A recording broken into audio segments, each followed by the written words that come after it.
Christ said, to love our neighbor, including our Samaritan neighbor, people who are different from us, people who we look down on, like in that Jewish culture, they look down on the Samaritans.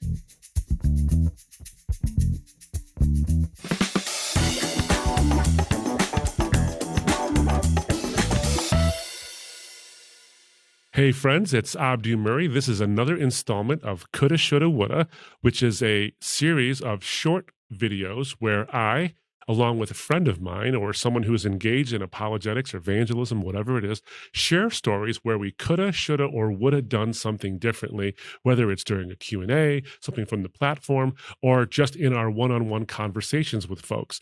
Friends, you've heard me say this before, but if this is your first time tuning into an episode, coulda, shoulda, woulda is basically a way to encourage you to get in the game, whether it's evangelism, apologetics, whatever it is, because you don't have to have a bunch of fancy letters after your name to do this kind of thing.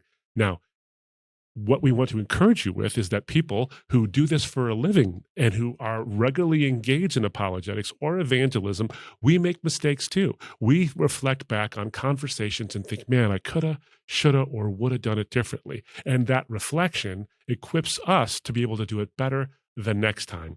Evangelism can be a science, but it is mostly an art, and that art is honed the more you do it. Well, with me today on Coulda, Shoulda, Woulda, who's going to share with us a time when he coulda, shoulda, or woulda done it differently, is Robby Lashua. Robby is the latest apologist to join the wonderful team at Stand to Reason. You can find out more about Robby and his work, his writings, his speaking, all these things at str.org. That's str.org. Robby was the pastor of apologetics at Desert Springs Community Church in Goodyear, Arizona. He got his bachelor's degree from Arizona Christian University, then got a master's of divinity from Phoenix Seminary, and then finally got his master's in apologetics from Biola University. Robby regularly speaks to diverse audiences, and he is passionate about equipping the church to be able to present a credible case for the Christian faith. So, hey, Robby, welcome to the show. It's great to have you on. Hey, Abdu, thanks so much for having me. I'm excited about sharing today. Yeah, absolutely. So let's hear it. When could you? Okay. When is a time when you coulda, shoulda, or would have done something differently?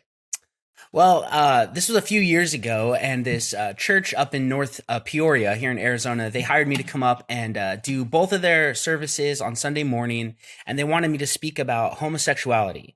And then they wanted me to stay for like a potluck and then do an hour-long presentation on transgenderism and then do Q&A. And so I thought, man, this is an awesome opportunity. I really like what the church was doing.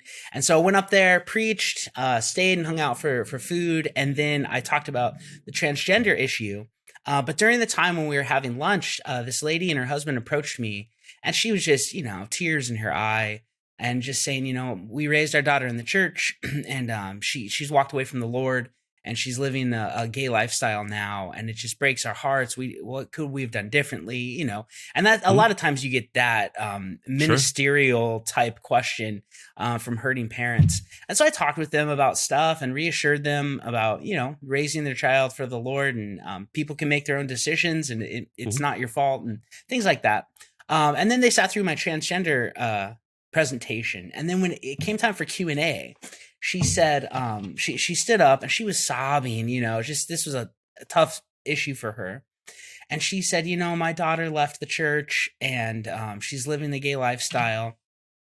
And I want to say one thing to us as Christians, we have a long way to go in loving people, because my daughter says that she feels loved and accepted for who she is by the homosexual community, right? The LGBTQ plus community, and that she didn't feel that here. And so we need to learn from that and begin to love people like the LGBTQ community loves them.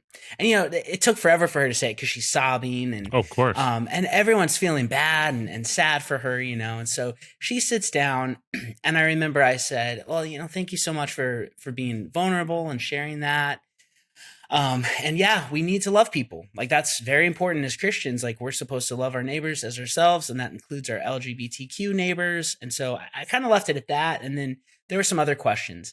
And I was driving home from that event, and I was just thinking about the Q&A, because I'm always trying to think, what can I do better? Mm-hmm. I have a huge fear of saying things inaccurately, Mm-hmm. because I can just talk, right? And so Right. that's not good. That's not a good thing, because sometimes you'll just start talking and figuring it out as you go, and you're like, wait, I have to know this is true before I just Mm-hmm. pontificate about it. Mm-hmm. And so I was thinking through the things I'd said and the questions that I'd fielded, and her question popped in my mind, and I thought about it the drive home, and I had, like you said, a coulda, shoulda, woulda moment. I thought I totally handled that wrong, because what I should have told her, and I would have done it in a nice way because she was in an emotional state, but I should have said, listen, I bet your daughter does feel that way, but the homosexual community doesn't love people better than the church loves people. They love people that agree with their standpoint and are just like them. And that's why your daughter has felt love there, because they agree with her lifestyle. They wouldn't be very kind or loving to me going in there and disagreeing with their Mm-hmm. lifestyle, right?